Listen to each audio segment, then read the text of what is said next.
The lights dimmed at the Ryman Auditorium in Nashville, Tennessee, on a humid June evening in 1994. 2,300 people packed into the wooden pews of what many still called the Mother Church of Country Music. The air conditioning barely worked, and the place smelled like old wood, sweat, and history. Johnny Cash walked onto that stage wearing all black, as always, his guitar slung across his back like a soldier carrying his weapon into battle. He was 62 years old then, and the years showed on his face. Deep lines carved around his eyes and mouth, a roadmap of every high and every low he had lived through. His hands trembled slightly as he adjusted the microphone stand, not from age, but from the medication he took to keep himself steady, to keep himself clean. Those hands had held pills and bottles and needles. They had also held guitars and pens, and the hands of people who needed him. Johnny started with Folsom Prison Blues, like he often did. The crowd knew every word, their voices joining his on the chorus about shooting a man in Reno just to watch him die. He moved through his set with the easy confidence of a man who had performed thousands of shows, who could read a crowd like a preacher reads his congregation. But then something happened in the third song that changed everything. He was midway through I Walk the Line when he noticed a man in the third row, stage right. The man was maybe 35 years old, built thick through the shoulders like someone who had worked hard his whole life. He wore a denim shirt with the sleeves rolled up, and his arms were covered in tattoos, prison tattoos. Johnny Cash had seen enough of them to know the difference between ink done in a shop and ink done with a guitar string and a ballpoint pen in a cell after lights out. But it was not the tattoos that made Johnny stop mid-verse. It was the baby the man was holding. The infant could not have been more than 6 months old, wearing a tiny Johnny Cash t-shirt someone had clearly made special. The baby was fussing, and the man was trying to quiet him, bouncing him gently while mouthing the words to the song. The people around them looked annoyed at the disruption, but the man seemed completely focused on keeping his son calm while not taking his eyes off the stage. Johnny Cash had performed through every kind of distraction imaginable. He had played for prison riots and bar fights, for crowds so drunk they could not stand, for audiences that hated him and audiences that loved him. But something about this man and this baby made him forget the next line of his own song. He stopped singing. The band, confused, played on for a few more bars before they realized Johnny had gone silent. Then they stopped too. 2,300 people sat in sudden, bewildered quiet. Johnny walked to the edge of the stage, squinting against the spotlight to see the man more clearly. His security team immediately tensed. They knew Johnny's history, knew he attracted all kinds of people, some dangerous, some desperate, some both. "You," Johnny said, pointing at the man with the baby. His voice echoed through the auditorium, that deep baritone that could make a single word sound like a judgment from God himself. "Stand up." The man froze. His face went pale under the stage lights. People around him shifted in their seats, some moving away, creating a small circle of empty space. The man slowly stood, the baby still in his arms, now crying louder. "What's your name?" Johnny asked. The man's voice came out rough, barely loud enough to hear even in the silence. Marcus Thornton." "And the baby?" Marcus looked down at his son, then back up at Johnny. His jaw tightened. Whatever he was about to say, it took courage. "His name is Cash Thornton." A murmur went through the crowd. Some people laughed, thinking it was cute, some celebrity worship thing. But Johnny Cash did not laugh. He stood there on the edge of that stage, staring at Marcus Thornton, and something in his expression made the laughter die out fast. "You were in prison," Johnny said. It was not a question. Marcus nodded. "Yes, sir. Folsom. Got out 8 months ago." The crowd went completely silent again. This was not part of any show they had expected. Some people looked uncomfortable. Others leaned forward, sensing something important was happening. Johnny knelt down at the edge of the stage, bringing himself closer to eye level with Marcus. The movement looked difficult for him, his knees protesting, but he did it anyway. His security team moved closer, ready to pull him back if needed, but Johnny waved them off. "Tell me about it," Johnny said. "Tell me why you named your son Cash." Marcus looked around at all the faces watching him, at the cameras that were recording the show for some future release. His hands shook as he held his crying son. For a moment it seemed like he might sit down, might refuse to speak, might run. But then he took a breath and started talking. "I was 19 years old when I went in," Marcus said, his voice getting stronger as he spoke. "Robbery. Armed robbery. I was high, desperate, stupid, all three. I held up a convenience store with a gun I did not even know how to use properly. Got caught 2 blocks away. The judge gave me 10 years. He paused, looking down at his son, then back up at Johnny. "Folsom is hell, Mr. Cash. I know you sang about it, but living in it is different. The first year I got into fights, got put in solitary twice. I was angry at everyone, at the world, at myself most of all. I figured I would either die in there or come out worse than I went in. Most guys do one or the other." Johnny nodded slowly. He knew. God, did he know. "Then one day," Marcus continued, "they brought in a television to the common area. This was 1983, maybe 84. They showed us a documentary about your concert at Folsom Prison, the one you did back in 1968. I had heard your music before, but I had never paid attention. That day, I paid attention." Marcus's voice started to crack. Baby Cash had stopped crying, as if even he sensed something important was happening. "You sang that line, but I shot a man in Reno just to watch him die, and the prisoners went crazy for it. They loved it. They loved that someone understood that kind of darkness, that someone did not judge them for it. But then you sang other songs, songs about missing home, about regret, about wanting to be better. And Mr. Cash, something broke open in me." Tears were streaming down Marcus's face now. He did not wipe them away. "After that, I started reading everything I could about you, about your own struggles with drugs, with the law, with trying to be a good man when everything in you wanted to be bad. I read about how you went to prisons to sing when no one else would, how you treated prisoners like they were human beings who deserved respect and second chances, how you never pretended to be perfect, just trying." Johnny's own eyes were wet now. He knew where this was going, but he let Marcus finish. "I got into a program in prison, earned my GED, took college classes through correspondence, started going to chapel, even though I was not sure I believed in anything. I kept a picture of you on my cell wall, not because you were famous, but because you were proof that someone could come back from the edge. That darkness did not have to be the end of the story." Marcus shifted the baby to his other arm, wiping his face with his now free hand. "I got out 8 months ago. Like I said, my girlfriend, she waited for me somehow.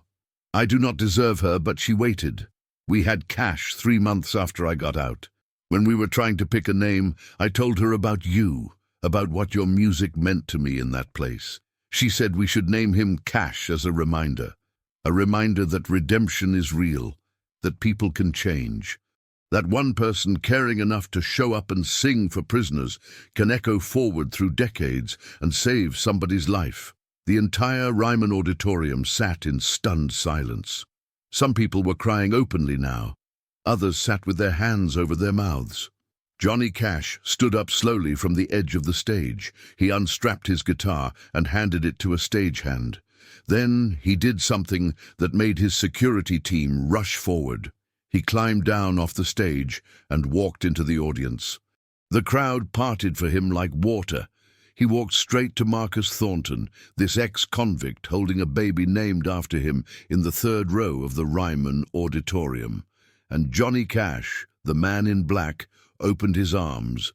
Marcus fell into that embrace, sobbing into Johnny's shoulder, careful not to crush his son between them. Johnny held him tight, one hand on Marcus's back, the other reaching to touch little Cash's head. "You did the hard part," Johnny said, loud enough for the microphones on stage to pick up, loud enough for everyone to hear. "You did the changing. You did the work. I just sang some songs." "You did more than that," Marcus said, his voice muffled against Johnny's shoulder. You showed me it was possible. They stood like that for a long moment, two men separated by fame and fortune and 30 years of life, connected by the deepest kind of human recognition, one broken person seeing another broken person who had found a way to put some pieces back together. When they finally separated, Johnny looked down at baby Cash, who was staring up at him with wide eyes. Johnny smiled, a real smile that cracked through the famous stoic face everyone knew from album covers. "Can I hold him?" Johnny asked. Marcus nodded, carefully transferring his son into Johnny's arms. The baby looked impossibly small in those big, weathered hands. Johnny held him, like he remembered holding his own children, decades earlier, before fame and addiction had taken so much from him. "Cash Thornton," Johnny said softly, looking down at the baby. "That is a heavy name to carry, little man. But your daddy here, he is going to make sure you understand what it means. Not the darkness part, the coming back from it part. The choosing to be better part. That is the story that matters." He looked back up at Marcus. "You got a job?" "Yes, sir. Construction. It is hard to find work with a record, but my boss gave me a chance." "You stay clean?" "Every day, sometimes every hour, but yes, sir, I stay clean." Johnny nodded. He understood that answer better than anyone. "You keep doing that. You keep showing up for this boy. That is how you honor the name you gave him." "Not the cash part," he smiled slightly at his own joke, "but the showing up part, the doing the work even when it is hard part." He handed the baby back to Marcus, then reached into his pocket and pulled out his wallet. He took out a photograph, worn at the edges from being carried for years. It was a picture of Johnny himself, much younger, holding his own son, John Carter Cash. "I want you to have this," Johnny said, handing the photo to Marcus. "When things get hard, and they will get hard, I want you to look at this and remember that we are all just fathers trying to do right by our children. We are all just men trying to be better than we were yesterday. Fame does not change that. Money does not change that. At the end of the day, the only thing that matters is whether we showed up for the people who needed us." Marcus took the photograph with shaking hands, staring at it like it was sacred. "I do not know what to say. Say you will keep being the man you have fought to become. Say you will teach your son that mistakes do not define us, but what we do after them does. That is all I need to hear." "I promise," Marcus said. "I swear to you, I promise." Johnny embraced him one more time, quick and tight, then turned back toward the stage. The crowd erupted. Not polite applause, but a standing ovation that shook the old wooden building to its foundation. People were on their feet, tears streaming down their faces, shouting and clapping and cheering. Johnny climbed back onto the stage, picked up his guitar, and waited for the noise to die down. It took almost 5 minutes. When he finally spoke, his voice was rough with emotion. "A lot of people think they know why I sang in prisons," he said. "They think it was for publicity, or because I liked being controversial, or because I identified with outlaws. The truth is simpler than that.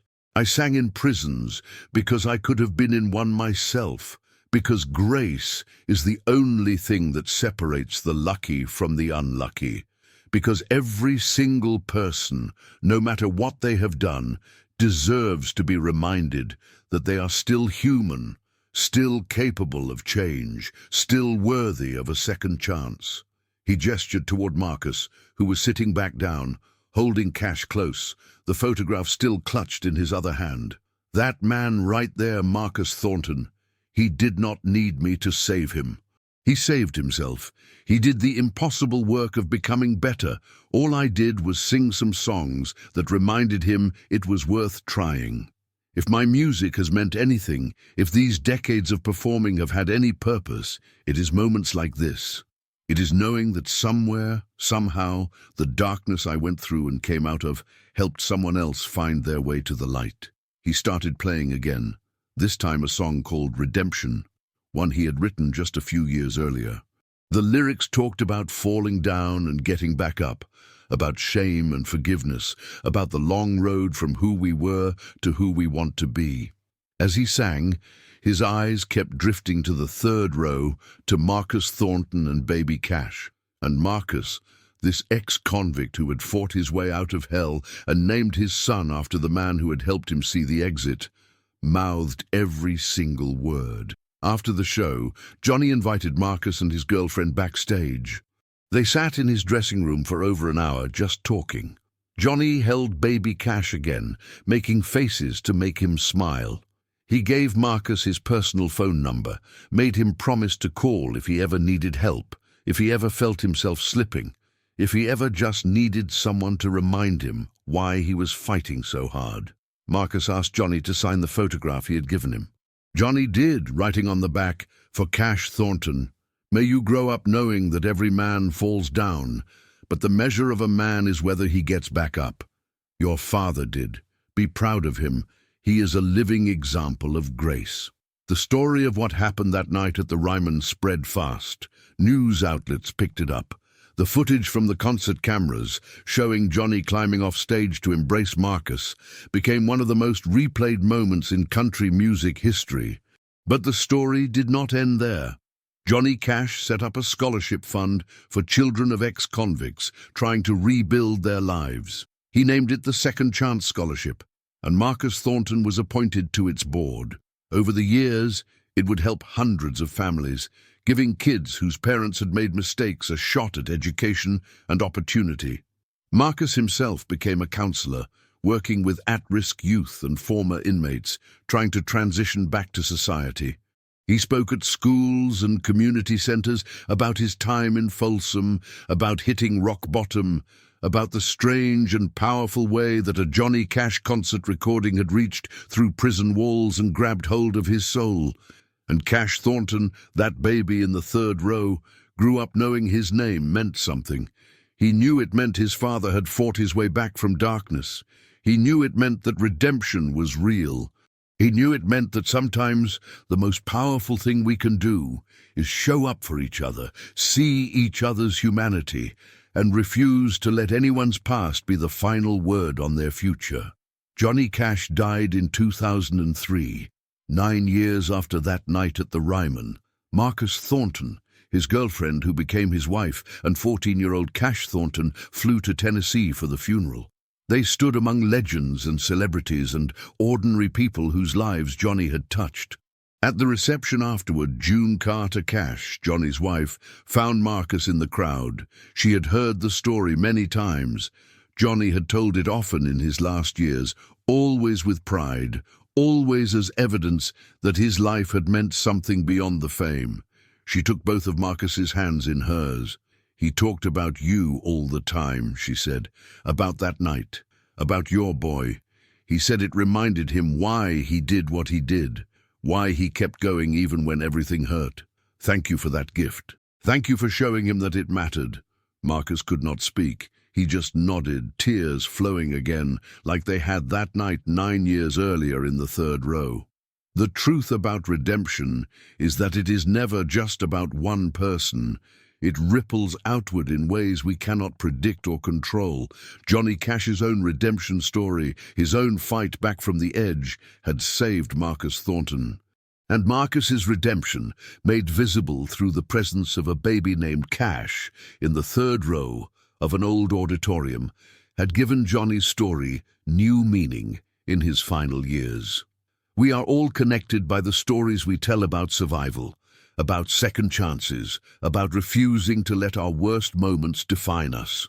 We are all just people trying to be better, trying to show up, trying to leave the world a little less broken than we found it. That night at the Ryman Auditorium in 1994, 2,300 people witnessed something rare and real.